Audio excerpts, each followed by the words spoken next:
Más o menos como ayer, a esta misma hora, debe estar finalizando la misa en tribunales, la misa de los curas en opción por los pobres. Cada día va más gente esperando el viernes, que es el día en el que termina el ayuno y que se convoca a una marcha. Yo quería recuperar una información vinculada con esto, con de la plaza a la corte, con permanecer en la corte, con el ayuno frente a la corte, con pedir por los empobrecidos y contra la proscripción y para que cambie la Corte Suprema de Justicia porque queremos justicia. Básicamente es eso. Una noticia, les decía, una información que salió la semana pasada, pero entre tantas cosas que tienen que ver con esto que les mencionaba al principio del programa, que la información de cosas importantes, de temas que nos incumben, que nos interesan, está fragmentada, muy fragmentada, se toma un día, no se sigue, los pocos medios que la toman no tienen capacidad de desarrollo de la noticia. Bueno, una serie de cuestiones, a veces técnicas, pero en realidad son todas políticas, que hacen que no podamos tener un panorama claro de algunas situaciones, por ejemplo, de la que vincula a la plaza con la corte directamente y que tiene que ver con el 2x1. La semana pasada, en una de las reuniones de la Comisión de Juicio Político, salió este tema, se estuvo indagando precisamente en la semana previa al 24 de marzo, y por eso el macrismo acusaba de oportunismo, y comentábamos en este programa, ¿no? Una cosa es el oportunismo y otra cosa es la oportunidad. Obviamente, en la semana del 24 de marzo y teniendo como antecedente un intento de canallada tan grande como había sido en pleno gobierno de Macri, el intento de esta corte de conmutar penas a genocidas, aplicando una ley que fue pensada por la superpoblación carcelaria y para delitos comunes. Bueno, la Comisión de Juicio Político se puso a indagar en el caso Muiña, el torturador del Hospital Posadas, cuyo fallo daba la posibilidad de que una larga lista de otros genocidas que estaban pidiendo entrar en esa figura del 2x1 pudieran hacerlo, y eso se frenó por el escándalo que provocó y por la movilización, la enorme movilización popular. Pero hubo un testimonio que fue clave ese día, porque se pudo confirmar lo que se sospechaba, pero además la comisión logró saber algunas más de la cocina de aquel fallo vergonzoso. En principio ese fallo fue promovido, eso se sabía, por Carlos Rosenkrantz, el más macrista de todos los supremos, ¿no? Después hay por conveniencia,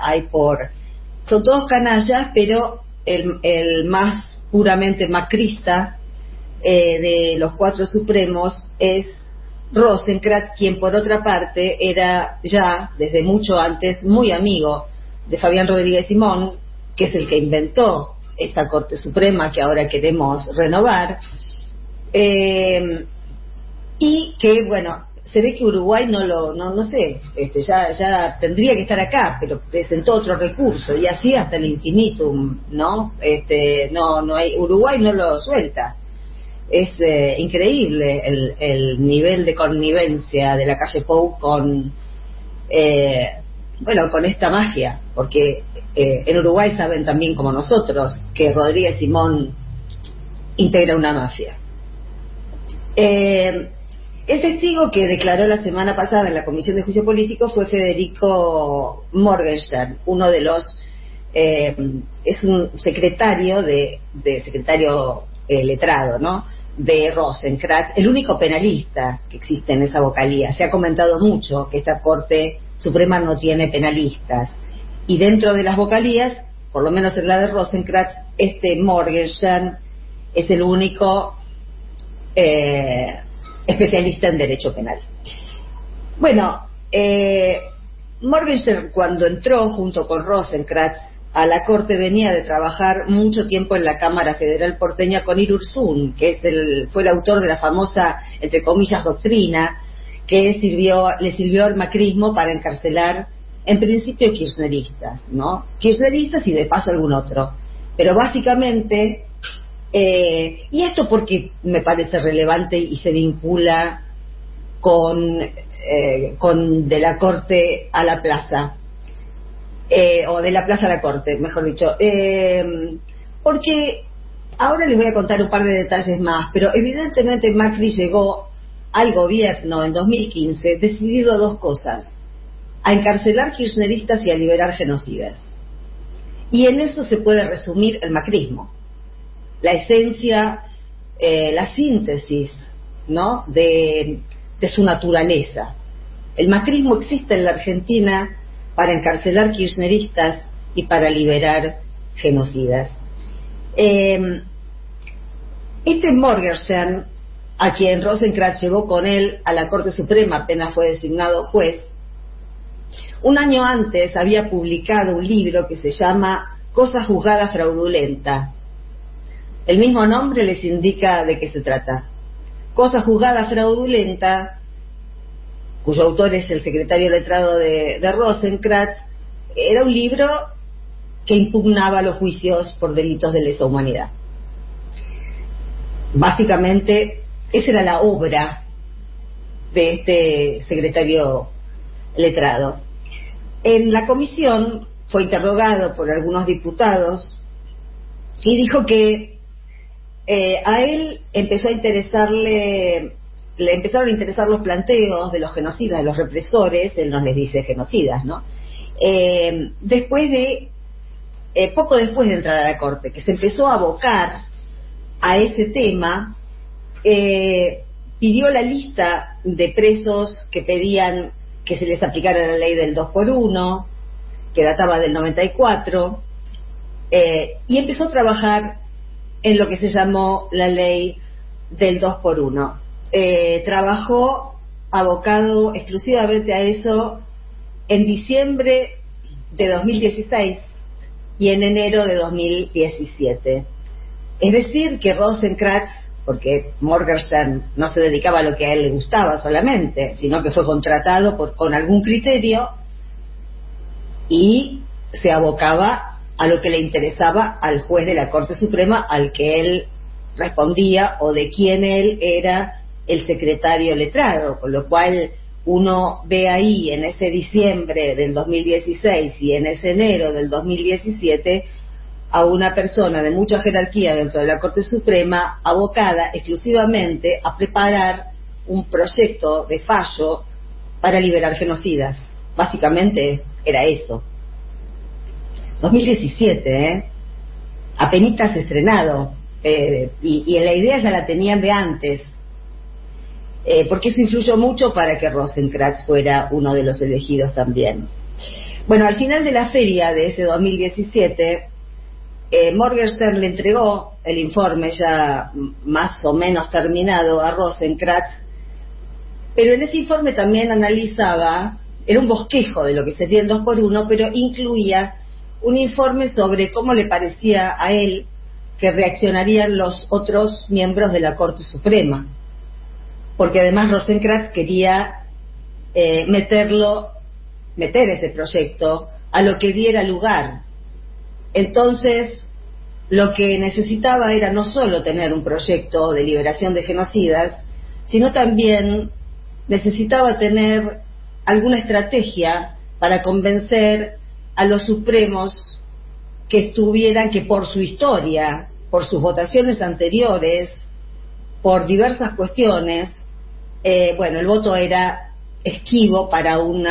fallo tan drástico y que iba a provocar tanta resonancia social como ese. Los más esquivos eran Hayton de Nolasco y Maqueda. En realidad Rosati y Hayton de Nolasco fueron los jueces en los que Morgenstern encontró eco. Con Lorenzetti y con Maqueda en realidad no. y accedió.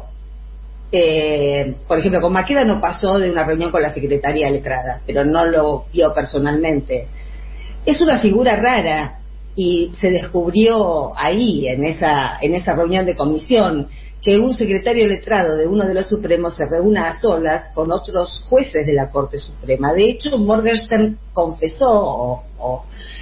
dijo que esa había sido la única vez desde que él está en la Corte que se vio a solas con un juez, con otro juez de la Corte Suprema, una reunión con Hayton y otra reunión con Rosati. Bueno, la hipótesis con la que está trabajando la comisión, y se lo dijeron a Morgenstern, es que el macrismo, a través de Rosenkrantz, o Rosenkrantz, si ustedes quieren, por las suyas, pero negoció, al menos con Hayton de Nolasco.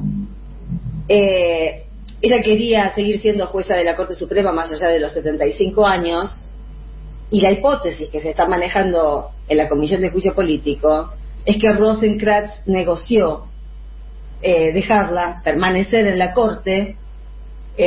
más allá de esa edad que se fijaba como límite, a cambio de un voto positivo. Y a Rosati le debe haber prometido, no está tan clara la hipótesis, pero bueno, la presidencia de la Corte Suprema no es moco de pavo. Después le puso